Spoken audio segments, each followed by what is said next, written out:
আপনার কষ্টে উপার্জিত সম্পত্তি কি অন্যের দখলে চলে যাচ্ছে? অথবা নিজেই নিজের সম্পত্তির ভোগ দখল করতে পারছেন না?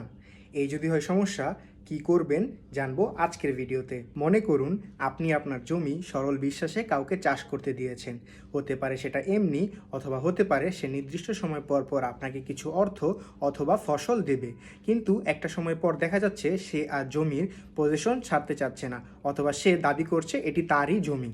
অথবা মনে করুন আপনি আপনার দোকান ভাড়া দিয়েছেন এবং ভাড়াটিয়া নির্দিষ্ট একটি সময় পর্যন্ত ভাড়া ঠিকঠাক মতো পরিশোধ করলো, এবং একটা সময় পরে সে আর ঠিক মতো ভাড়াও দিচ্ছে না এবং দাবি করছে এটি তার নিজের দোকান। অথবা মনে করুন আপনি আপনার বাড়িতে সবসময় উপস্থিত থাকেন না, তাই আপনার বাড়ি দেখাশোনা করার জন্য আপনি একজন কেয়ারটেকার রাখলেন এবং তাকে দায়িত্ব দিলেন বাড়িটি দেখাশোনা করে রাখার। কিন্তু একটা সময় পরে সে নিজেই নিজেকে বাড়ির মালিক বলে দাবি করছে এবং বাড়ির পজিশন নিয়ে বসে আছে এবং আপনাকে বাড়িতে ঢুকতে দিচ্ছে না। এতক্ষণ আমি যে সমস্যাগুলোর কথা বললাম, আপনি যদি এই সমস্যাগুলোর সম্মুখীন হয়ে থাকেন তাহলে আপনি কি করবেন? আপনি কি স্থানীয় মানুষজনের সাহায্য নেবেন, অথবা থানা পুলিশ করবেন, নাকি কোর্টে গিয়ে মামলা দায়ের করবেন? চলুন জেনে নেওয়া যাক। সর্বপ্রথম আপনি যা করবেন তা হচ্ছে আপনার জমির দলিল, দোকানের কাগজপত্র অথবা বাড়ির কাগজপত্র নিয়ে আপনার এলাকার চেয়ারম্যানের নিকট উপস্থিত হবেন এবং তাকে গিয়ে পুরো বিষয়টি খুলে বলবেন। চেয়ারম্যান স্বাভাবিকভাবেই আপনার এই সমস্যার সমাধান করার চেষ্টা করবে।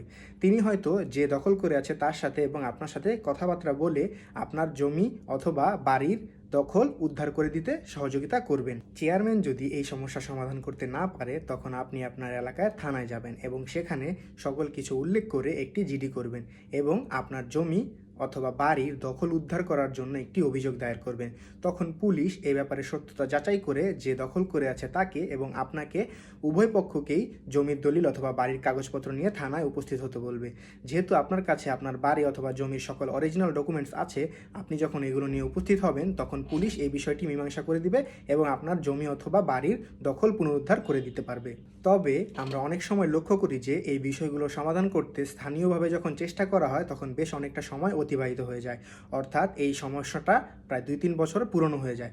তখন আপনি যখন কোনো রাস্তা না পেয়ে থানায় গিয়ে অভিযোগ করবেন, তখন তারা এটিকে সিভিল মামলা বলে এটা এড়িয়ে যাওয়ার চেষ্টা করবে এবং তারা বলবে আপনি কোর্টে যান। তখন কোর্টে যাওয়া ছাড়া আপনার হাতে আর কোনো অপশন বাকি থাকবে না। তখন আপনার এই জমি বা বাড়ির দখল পুনরুদ্ধার করার জন্য আপনাকে কোর্টে গিয়ে একটি দখল পুনরুদ্ধারের মামলা করতে হবে। কোর্ট সাধারণত এই ধরনের মামলার ক্ষেত্রে একটি নির্দিষ্ট পরিমাণ কোর্ট ফি নিয়ে থাকে, যেটা সম্পত্তির মূল্যের উপর নির্ভর করে। এখন প্রশ্ন হচ্ছে, কোর্ট কেন এই বিষয়গুলো সমাধান করার ক্ষেত্রে টাকা নেয়? এখন আপনি চিন্তা করুন, আপনি যখন কোর্টে মামলা করবেন এবং আপনি যখন মামলার ম্যারিটের উপর ভিত্তি করে অথবা সকল দলিলপত্র এবং কাগজপত্র দিয়ে যখন আদালতকে বোঝাতে সক্ষম হবেন যে এই জমিটি আসলেই আপনার এবং